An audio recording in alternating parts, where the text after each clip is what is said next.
कुछ दिन ध्यान में जी लगता है, फिर कुछ दिन पूजा और भजन चलता है, लेकिन एकाग्रता कहीं भी नहीं होती। अपनी इस स्थिति से परेशान हूं, कृपा कर मुझे साधे। मन का स्वभाव ऐसा, न यहां लगता न वहां लगता। मन का स्वभाव है द्वंद्व। जो करोगे वहीं से उछटा हुआ लगेगा, जहां हो वहां से भागा हुआ रहेगा, जहां नहीं हो वहां का रस जन्मेगा। जो मिला व्यर्थ हो जाता, जो नहीं मिला वे दूर के ढोल बड़े सुहावने लगते। मन के स्वभाव को समझो। न तो ध्यान काम आता न भजन काम आता, मन के स्वभाव को समझना काम आता। मन की ये प्रक्रिया है। पद मिल जाए तो असंतुष्ट, पद न मिले तो असंतुष्ट, पद न मिले तो पीड़ा, पद मिल जाए तो व्यर्थता का बोध। गरीब रोता अमीर नहीं, अमीर रोता कि अमीर हो गया, अब क्या करूं। जो भी तुम्हारे पास है वो पास होने के कारण ही दो कौड़ी का हो जाता है, और जो तुमसे बहुत दूर है, दूर होने के कारण ही उसका बुलावा मालूम होता है। मन के इस आधारभूत जाल को समझो, इसे पहचानो। ये ध्यान और भजन का ही सवाल नहीं है। भोजन करो तो मन में उपवास का रस उमगता है कि पता नहीं उपवास करने वाले न मालूम किस गहन शांति और आनंद को उपलब्ध हो रहे हो। उपवास करो तो भोजन की याद आती है। जीवन के प्रत्येक पल तुम ऐसा ही पाओगे। बाग में लगता नहीं, सहरा से घबराता है जी। अब कहां ले जाके बैठे ऐसे दीवाने को हम। बगीचे में बिठाओ तो लगता नहीं, मरुस्थल में ले जाओ तो घबराता है। बाग में लगता नहीं, सहरा से घबराता है जी। अब कहां ले जाके बैठे ऐसे दीवाने को हम। मन एक तरह का पागलपन है, एक तरह की विक्षिप्तता है। मन से मुक्त होना ही मुक्ति है, मन के पार होना ही स्वस्थ होना है। तो पहली तो बात, मन के इस स्वभाव को समझने की कोशिश करो। अक्सर लोग समझने की कम कोशिश करते हैं, छुटकारा पाने की ज्यादा कोशिश करते हैं, और छुटकारा बिना समझे कभी नहीं है। तो तुम्हारी आकांक्षा यह होती कैसे झंझट मिटे, लेकिन बिना समझे झंझट मिटी ही नहीं। ना समझी में झंझट है, तो तुम चाहते हो कैसे इस मन से छुटकारा हो, लेकिन पहले इसे पहचानो तो, इससे दोस्ती तो साथ हो, इससे परिचय तो बनाओ, इसके कोने कांतर तो खोजो, दिया तो जलाओ कि इसके सारे स्वभाव को तुम ठीक से देख लो। उस देखने में, उस दर्शन में, उस साक्षी भाव में ही तुम पाओगे विजय की यात्रा पूरी होने लगी। जिस दिन कोई मन को पूरा समझ लेता, उसी दिन मन विसर्जित हो जाता। जैसे सूरज के उगने पर ओसकण तिरोहित हो जाते, ऐसे ही बोध के जगने पर मन तिरोहित हो जाता। जिससे दिए के जलने पर अंधेरा नहीं पाया जाता, ऐसे समझ के, प्रज्ञा के दिए के जलने पर मन नहीं पाया जाता। तो मन से लड़ो मत। पहली बात, लड़ने का अर्थ ही ना समझिए। लड़के कभी कोई जीता? तुमने यही सुना है कि जो लड़े वो जीते। मैं तुमसे कहता हूं, लड़के कोई कभी जीता? समझ की जीत होती। लड़ने वाले तो ना समझ। लड़ोगे किससे? छायाओं से लड़ रहे हो। जैसे कोई अपनी छाया से लड़ने लगे, खींच ले तलवार, करने का लगे हमला। परिणाम क्या होगा? छाया कटेगी। परिणाम यही होगा, खुद ही थकेगा। और डर है कि छाया से लड़ने में कहीं अपने हाथ पैर न काट ले। क्रोध में, उबाल में, पागल ना हो उठे, कहीं ऐसी घड़ी ना आ जाए कि विक्षिता में अपने को ही काट ले। अक्सर मन के साथ लड़ने वाले ऐसी ही स्थिति में पड़ जाते। मन तुम्हारा है, तुम्हारी छाया है नहीं, बस छाया जैसा है। रोशनी बढ़ाओ, थोड़े जाग के मन को समझो। जब ध्यान करो मन कहे भजन में, तो जरा जाग के देखो, एक तरफ खड़े होकर देखो कि मन क्या कह रहा है। जब भजन करो और मन कहे ध्यान लगाओ, तब जाग के देखो कि मन क्या कह रहा है। इसकी चालबाजियां पहचानो, इसकी कूटनीति पहचानो। मन बड़ा राजनीतिज्ञ है, ये तुम्हें भटकाए रहता है, ये तुम्हें चलाए रहता है। और तुमने ध्यान करके भी देख लिया, वहां भी नहीं लगा, और तुमने भजन करके भी देख लिया, वहां भी नहीं लगा। तो अब ये तो समझो कि मन कहीं लगेगा ही नहीं। मन का लगना धर्म नहीं, ना लगना मन की आदत है। कहीं लगता नहीं, जो नहीं लगता वही मन है। तो अब जब मन तुमसे कहे कि ध्यान करो, क्या भजन में पड़े हो, तो जाग के देखना कि ये फिर वही मन जो कहीं नहीं लगता, भजन में भी नहीं लगा था। तब इसने कहा था ध्यान करो, अब कहता है भजन करो। पहले कहा संसार में उलझे रहो, फिर कहा सन्यास ले लो। अब सन्यास में भी नहीं लगता, कहता है संसार में लौट चलो। इस मन को जरा देखना, कुछ करने की बात नहीं है, सिर्फ शांत भाव से देखना। तुम्हारे देखने में ही तुम पाओगे मन गिरने लगा, तुम पर उसकी पकड़ जाने लगी, तुम पर पकड़ छूट जाए, तुम थोड़े शिथिल हो जाओ मन के पास से, तुम थोड़े बाहर सरकने लगो। न तो ध्यान से घटती है बात, न भजन से घटती है, समझ से। इसलिए समस्त धर्मों का सार है जागरूकता। प्रश्नकर्ता पूछता है एकाग्रता नहीं बनती, एकाग्रता की खोज ही गलत है, जागरूकता खोजो। एकाग्रता की खोज तो फिर मन के ही सिक्कों में फंसे। ये मन ही है जो कहता है एकाग्र बनो, ये तुम्हें असंभव चीजें करने को देता है, फिर वो नहीं होती तो तुम हारे थके परेशान हो जाते हो। एकाग्रता की कोई जरूरत ही नहीं है। थोड़ा जीवन की गणित की व्यवस्था के सूत्र समझने चाहिए। पहला सूत्र, जब भी मन नहीं होता तब तुम एकाग्र होते हो। कभी अपने काम में पूरे संलग्न, चाहे बुहारी लगा रहे हो घर में, लेकिन पूरे संलग्न, अचानक तुम पाते हो मन नहीं है। संगीत सुनते संलग्न, मन नहीं है। चित्र बनाते, किसी भी घड़ी जब तुम पाते हो कि मन नहीं है, तुम ही हो, तो एकाग्रता अपने आप घटती है। एकाग्रता घटाई नहीं जा सकती। एकाग्रता मन की तन्मयता का परिणाम है। जब मन डूबा होता है तब तुम एकाग्र होते हो, जब मन उभर आता है तब तुम अनेकाग्र हो जाते हो। मन तुम्हें अनेक में बांट देता है, खंड खंड कर देता है। अब तुम चेष्टा कर रहे हो एकाग्र होने की। एकाग्र होने की चेष्टा और झंझट लाएगी, क्योंकि करोगे किससे चेष्टा तुम एकाग्र होने की? मन से ही करोगे। सब चेष्टा मात्र मन से होती। अब तुम एक ऐसे काम में लगे हो जैसे कोई आदमी अपने जूते के बंद खींच खींच के खुद को उठाने की कोशिश करे। खुद को कैसे उठाओगे? जूते के बंद खींच के थोड़े बहुत उछल कूद लो, फिर बार बार जमीन पर पड़ जाओगे। ये असंभव चेष्टा है। मन कभी एकाग्र नहीं होता। जब एकाग्रता होती तो मन नहीं होता। तो तुम मन के द्वारा एकाग्र होने की चेष्टा ही छोड़ो। तुम तो छोटे छोटे कामों में रस लो। रस का परिणाम है एकाग्रता।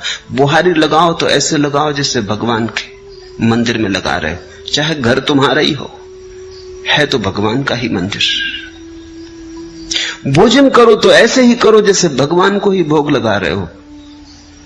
भोजन तो तुम ही कर रहे हो, लेकिन अंततः तो भगवान को ही लग रहा भोज। वही तो तुम्हारे भीतर आके भूख बना, उसी ने तो तुम्हारी भूख जगाई, वही तो तुम्हारे भीतर भूखा है, उसके लिए ही तो तुम भोजन दे रहे हो। रस जगाओ, एकाग्रता की बात मत उठाओ।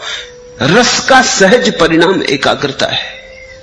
जो करते हो उसे रसपूर्ण ढंग से करो, उसमें डुबकी लो। छोटे और बड़े काम नहीं है दुनिया में, जिस काम में तुम डुबकी ले लो वही बड़ा हो जाता है। बुहारी लगाने में डूब जाओ, वही बड़ा हो जाता है। कबीर कहते हैं, खाऊं पियूं सो सेवा, उठूं बैठूं सो परिक्रमा। मेरा उठना ही बैठना उस परमात्मा की परिक्रमा है, और जो मैं खाता पीता हूं यही उसकी सेवा है। रस, मेरे देखे अधिक लोगों के जीवन का कष्ट यही है कि वो जीवन में कहीं भी रस नहीं ले रहे हैं। जो भी कर रहे हैं बेमन से कर रहे हैं क्योंकि करना है, खींच रहे हैं। जैसे बैलगाड़ी में जुते बैल, ऐसा जीवन को खींच रहे हैं, नाचते हुए, उमंग से भरे हुए नहीं। अगर तुम कोई ऐसे काम में लगे हो जिसमें तुम रस ले ही नहीं सकते तो बदलो वो काम। कोई काम जीवन से ज्यादा मूल्यवान नहीं। अक्सर ऐसा हुआ है, हो रहा है कि लोग ऐसे काम में उलझे हैं जो उनमें रस नहीं जगाता। किसी को कवि होना था, वो जूते बेच रहा है, बाटा की दुकान पे बैठा है, और जिसको बाटा की दुकान पे बैठ रहा था वो कविता कर रहा है, तो उसकी कविता में जूते की पालस की गंध आती आएगी ही। लोग वहां हैं जहां उन्हें नहीं होना था, और ये विकृति के कारण है क्योंकि तुमने कभी अपने सहज भाव को तो खोजा नहीं। किसी के पिता ने कहा कि दुकान करो, इसमें ज्यादा लाभ है। किसी के पिता ने कहा डॉक्टर बन जाओ। किसी की मां को ख्याल था बेटा इंजीनियर बने। परिवार को धुन थी कि बेटा नेता बने। तो सब धक्का दे रहे हैं एक दूसरे को कि ये बन जाओ, वो बन जाओ। कोई ये नहीं पूछता कि ये बेटा क्या बनने को पैदा हुआ है। इससे भी तो पूछो, थोड़े इसके हृदय को भी तो टटोलो। तो फिर लोग गलत जगहों पर पहुंच जाते। एक बहुत बड़ा सर्जन जिसकी सारे जगत में ख्याति थी, जब 60 वर्ष का हुआ और उसकी 60वीं वर्षगांठ मनाई गई तो सारे दुनिया से उसके मित्र इकट्ठे हुए, उसके मरीज इकट्ठे हुए, और उन्होंने उसका बड़ा स्वागत किया। लेकिन वो बड़ा उदास था। उसके स्वागत में एक नृत्य का आयोजन किया गया था। तो जब लोग नृत्य करने लगे और वो सर्जन देखता रहा तो उसकी आंख से आंसू टपकने लगे। तो उसके पास बैठे उसके मित्र ने पूछा, क्या मामला है? हम सब तुम्हारी वर्षगांठ पे इकट्ठे हुए प्रसन्नता से, ये नृत्य तुम्हारे स्वागत में होता, तुम रोते क्यों हो? तुम्हारी आंख में आंसू क्यों है? तुम किस पीड़ा से भीग गए हो? उसने आंसू पोंछ लिए। उसने कहा कि नहीं, वो कोई बात नहीं। पर मित्र ने जिद की, कहा कि क्या तुम्हें कोई जीवन में विफलता मिली? तुम जैसा सफल आदमी नहीं, तुमने जो ऑपरेशन किया सफल हुआ। तुम्हारे जैसा कुशल सर्जन दुनिया में नहीं, फिर क्या? लेकिन उसने कहा, मैं कभी सर्जन होना ही नहीं चाहता था। मेरा दिल तो एक नर्तक होने का था। आज नाच को देख के मैं रो उठा। मैं छोटा मोटा नर्तक होता, कोई मुझे ना जानता तो भी मेरी तृप्ति होती। आज मैं दुनिया का सबसे बड़ा सर्जन, लेकिन मेरी कोई तृप्ति नहीं। मेरी नियत ही मुझे न मिली। तो आज भी जब मैं किसी को नाचते देखता हूं तो बस मुझे याद हो आती। तुम अपनी जिंदगी को गौर से देखो। पहली तो बात, जो कर रहे हो उसमें रस लेने की कोशिश करो। हो सकता है तुमने रस का अभ्यास नहीं किया, तुम्हें किसी ने सिखाया ही नहीं कि रस का अभ्यास कैसे करना। रस के अभ्यास का पहला सिद्धांत है कि जो भी कर रहे हो इसका परिणाम मूल्यवान नहीं है। तुम्हें यही सिखाया गया कि परिणाम मूल्यवान है। तुम करते हो इससे 10 रुपए मिलेंगे कि 1000 रुपए कि लाख रुपए मिलेंगे। लाख रुपए में मूल्य है, परिणाम में मूल्य है। रस का सिद्धांत है जो तुम कर रहे हो वो अपने आप में मूल्य है, अंतर्निहित है मूल्य। 1000 मिलेंगे 10,000 मिलेंगे वो बात गौण है। करने में जो डुबकी लगेगी वही बात महत्वपूर्ण है। अगर डूब गए तो मिल गए करोड़ों, अगर न डूबे और करोड़ों भी मिले तो कुछ भी न मिला। वो समय व्यर्थ गया जो बिना डूबे गया, वो दिन व्यर्थ ही बीते जो बिना डूबे बीते। जब रस धारणा बही तो तुम जिए न जिए बराबर। रस विमुग्धता में ही जीवन है। तो पहली तो बात, जो कर रहे हो, तुमसे नहीं कहता कि जल्दी बदलने में लग जाना, क्योंकि हो सकता है तुम अपना काम भी बदल लो और रस ना आए, क्योंकि रस आने की तुम्हारी आदत ही ना रही हो, तुमने रस बनाने की बात ही ना बनाई हो। तो पहले तो जो कर रहे हो उसमें रस लेने की कोशिश करना। 100 में 50 मौके तो ऐसे हैं कि तुम उसी में रस ले पाओगे। रस लेते ही एकाग्रता हो जाएगी। देखा स्कूल में छोटे बच्चे पढ़ते, बाहर चिड़िया गुनगुनाने लगी गीत, बच्चा एक टक होकर सुनने लगता है। शिक्षक डंडा पीटता है टेबल पर कि यहां ध्यान दो, एकाग्रता करो। एकाग्रता बच्चा कर ही रहा है, मगर शिक्षक पे नहीं कर रहा, ये बात सच है। ये ब्लैक बोर्ड पे नहीं कर रहा, ब्लैक बोर्ड पर लिखे अक्षरों पे नहीं कर रहा। लड़का तो एकाग्रता कर ही रहा है, एकाग्रता तो हो ही रही। वो जो चिड़िया गीत गा रही वो उसे सुन रहा है।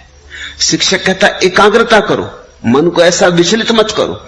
बात बिल्कुल गलत कह रहा है शिक्षक। शिक्षक उसके मन को विचलित करने की कोशिश कर रहा है। वो एकाग्र है। अगर कोई बाधा न दे तो ये सारा संसार थोड़ी देर के लिए मिट जाएगा। वो चिड़िया की गुनगुनाहट होगी, उसका गीत होगा, इस बच्चे की भावदशा होगी, और ये एक बात सीख लेगा रस की। रस चूंकि उसे चिड़िया के गीत में आ रहा है इसलिए एकाग्र हो गया है। उसी कक्षा में ऐसे बच्चे भी होंगे जिन्हें रस गणित के सवाल में आ रहा है, वो वहां एकाग्र हो गए। हमें लोगों को एकाग्रता नहीं सिखानी चाहिए, उनका रस देखकर उन्हें दिशा देनी चाहिए। जो बच्चा गणित को सुन के एकाग्र हो गया, बाहर भौंकते कुत्ते, लड़ती बिल्लियां, गीत गाती चिड़ियां, रास्ते पे बैठे मदारी की बीन कुछ नहीं सुनाई पड़ती, ये बच्चा आइंस्टीन होने को पैदा हुआ है। इसकी एकाग्रता ही खबर देती है। अब इस बच्चे से तुम कहो कि चिड़ियां गीत गा रही, उन पे एकाग्रता करो, ये ना कर पाएगा, ये संभव नहीं होगा। हमें देखना चाहिए कि कहां हमारी एकाग्रता है, वहीं हमारा जीवन है। मगर आज अचानक जीवन बदलने का तुम्हारे हाथ में उपाय नहीं।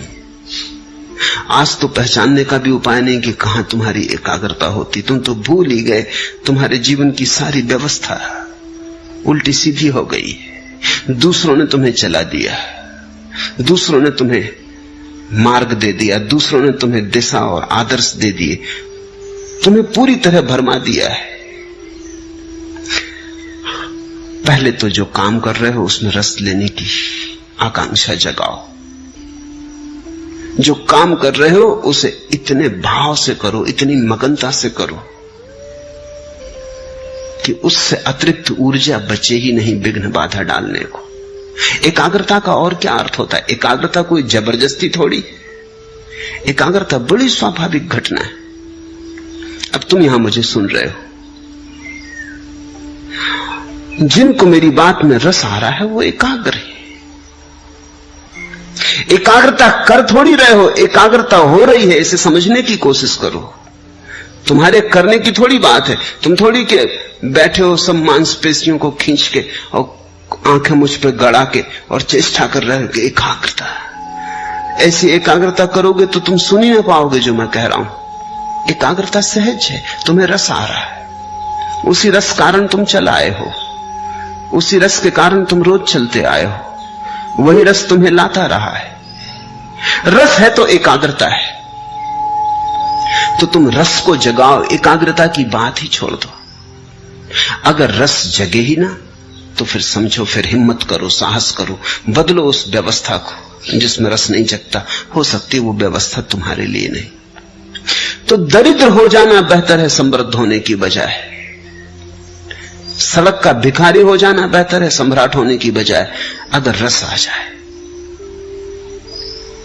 क्योंकि रस ही सम्राट बनाता है। तो कभी कभी तुम किसी भिखारी के चेहरे पर ऐसी आभा देखोगे जो सम्राटों के चेहरों पर नहीं दिखती। रस विमुग्ध है, वो अपने काम में लीन है। रथचाइल्ड ने अपनी आत्मकथा में लिखा है कि एक भिखारी आया, 5 बजे सुबह उसका दरवाजा खटखटाने लगा। वो बड़ा नाखुश हुआ। 5 बजे सुबह नींद से भरे उसको उठाया। वो बड़ा झल्लाता हुआ बाहर आया। ऐसे वो देना पसंद करता था, दान उसका रस था। लेकिन ये कोई वक्त है? तो उसने भिखारी को कहा, सुनो जी, ये कोई समय है? भिखारी ने कहा कि आप भी सुनो, आप बैंकिंग का धंधा करते हो, मैं कोई सलाह तो देता नहीं, ये हमारा धंधा है, इसमें हम सलाह किसी की मानते नहीं।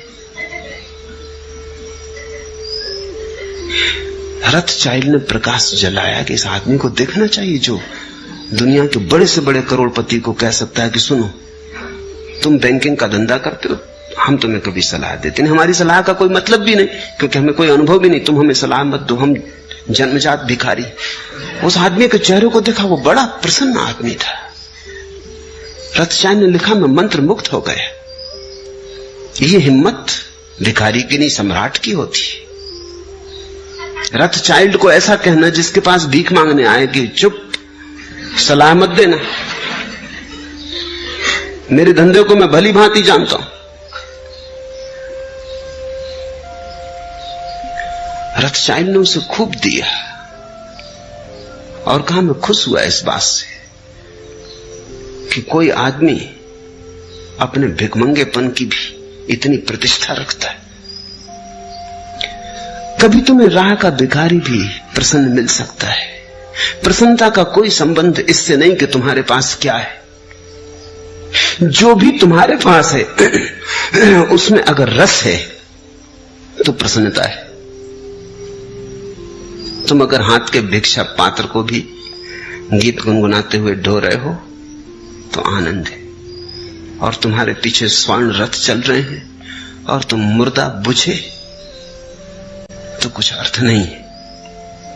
एकाग्रता मत पूछो, यद्यपि तुम्हें यही सिखाया गया है स्कूल से लेकर विश्वविद्यालय तक, और तुम्हारे तथाकथित धर्म गुरु भी तुम्हें यही सिखाते हैं कि एकाग्रता। मैं तुमसे कहता हूं रसमग्नता, वो शब्द हटा दो, क्योंकि वो शब्द सीधा काम का ही नहीं है। एकाग्रता जरूर आती है मगर परिणाम की तरह आती। एकाग्रता साधन नहीं है।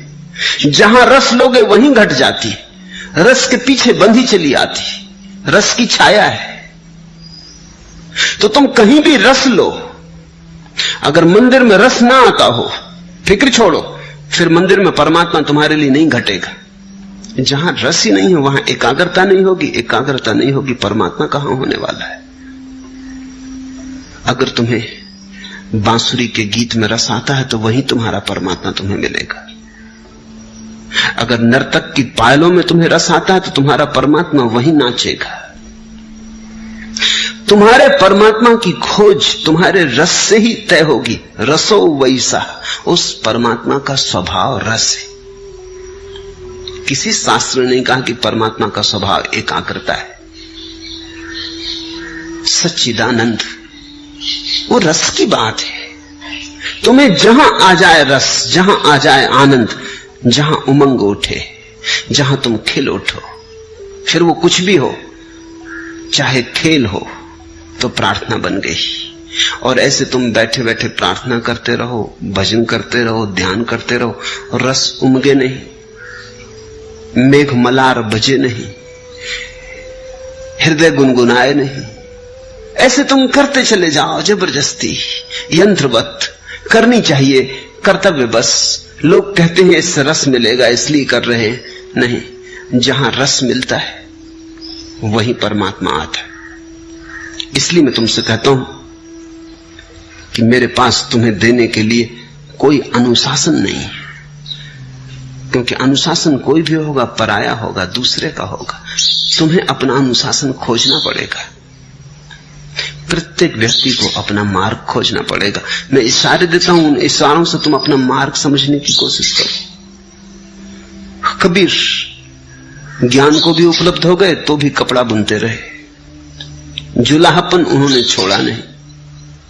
किसी ने पूछा कि अब तो आप बंद करें, कभी सुना नहीं कि कोई बुद्ध पुरुष और कपड़े बुनता रहा और जुलाहा बना रहा और बाजार में कपड़े बेचने जाता रहा, आप तो छोड़ो। लेकिन कहते हैं कबीर ने कहा इसी कपड़े के बुनने ने तो मुझे परमात्मा से मिलाया, इसे कैसे छोड़ दूं? ये मेरी प्रार्थना, ये मेरी पूजा, ये मेरी अर्चना। झीनी झीनी बीनेरी चदरिया, वो जुलाहे का गीत है, कोई और दूसरा तो गा भी नहीं सकता। बुद्ध कैसे गाएंगे? बुद्ध ने कभी चदरिया बिनी नहीं, उन्हें कुछ पता भी नहीं। महावीर कैसे गाएंगे? चदरिया थी वो भी छोड़ दी। उनसे तो पूछो कैसी छोड़ी रे चदरिया, तो बता सकते। लेकिन कबीर ने बुन बुन के पाया। वो ताने बाने चादर के बुनते बुनते उनका ध्यान फला, वहीं रस विमुक्त हुए। पर कैसे पाया उन्होंने?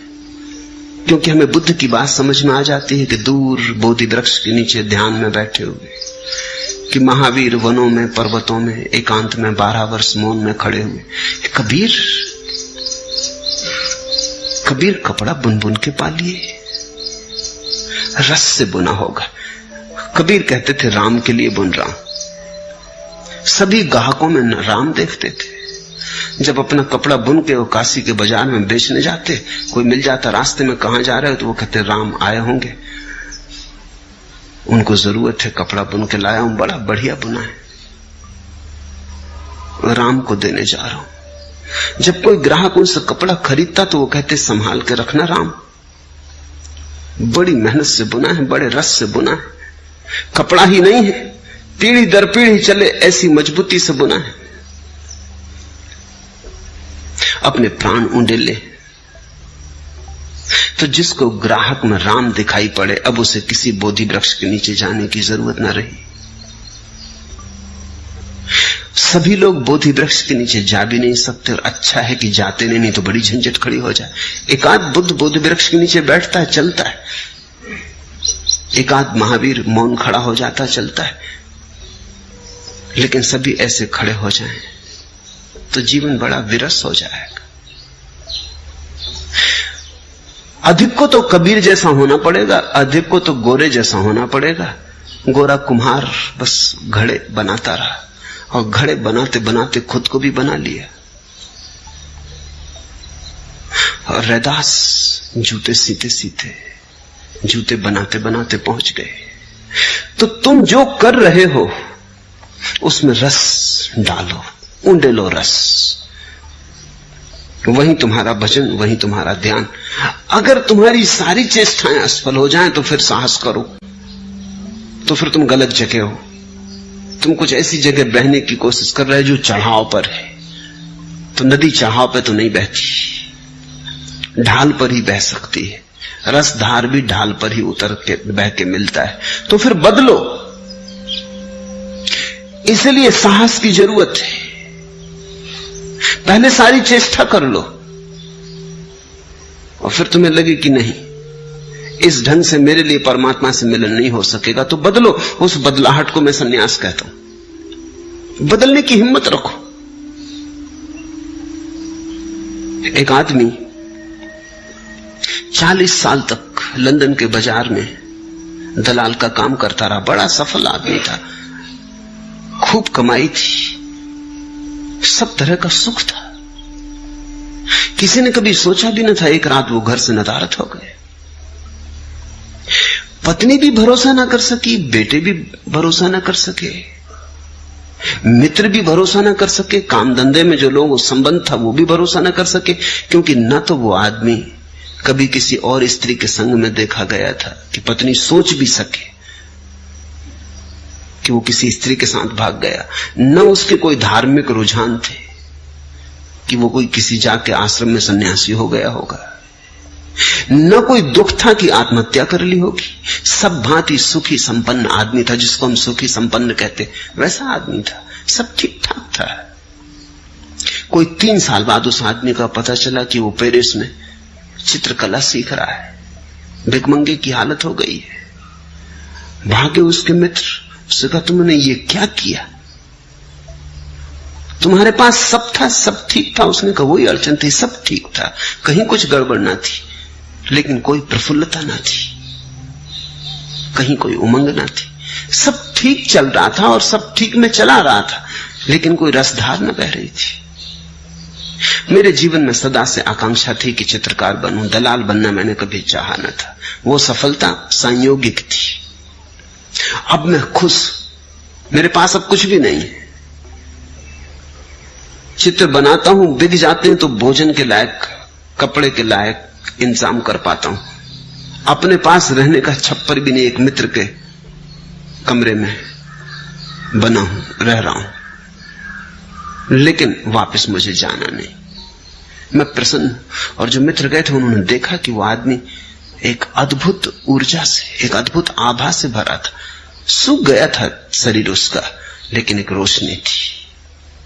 और उसने कहा मैं किसी से नाराज नहीं हूं। मेरी पत्नी को कहना मैं किसी से नाराज नहीं, सब ठीक था। मैं बिल्कुल जैसा जिसको हम सुखी संपन्न कहते हैं वैसा आदमी था। मेरे बच्चे ठीक हैं, मेरे बेटे ठीक हैं, मेरी पत्नी ठीक है, सब ठीक था। लेकिन सब ठीक से कहीं कुछ होता, ठीक से कुछ ज्यादा चाहिए।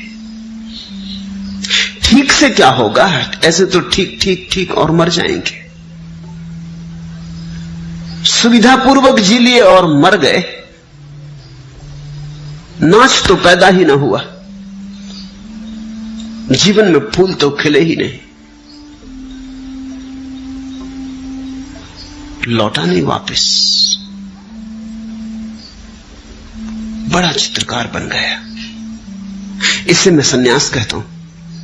न उसने गैरिक वस्त्र पहने, न वो किसी आश्रम में गया, लेकिन इसे मैं सन्यास कहता हूं। सन्यास का अर्थ हुआ साहस इस बात का कि अगर दिखाई पड़े कि मेरा जीवन मरुस्थल में खोया जा रहा है, तो अपनी राह बदल लेने की, चाहे कोई भी कीमत चुकानी पड़े। आदमी कमजोर है, वो सुविधा से जीता है। चाहे कुछ ना मिले, लेकिन सुविधा तो है, सुरक्षा तो है, कुछ ना मिले। इसलिए ये सारे प्रश्न उठते हैं कि एकाग्रता कैसे सधे। तो पहले तो कोशिश करना, सध जाए तो शुभ।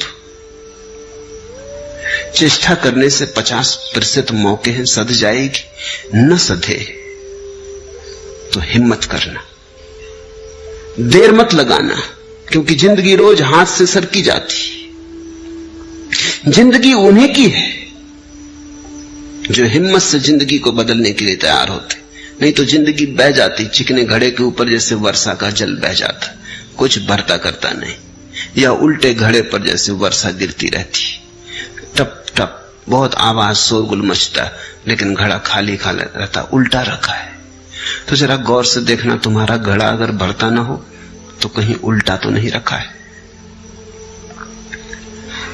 तो ना तो मौलिक सवाल ध्यान का है, न भजन का है, मौलिक सवाल समझ का है।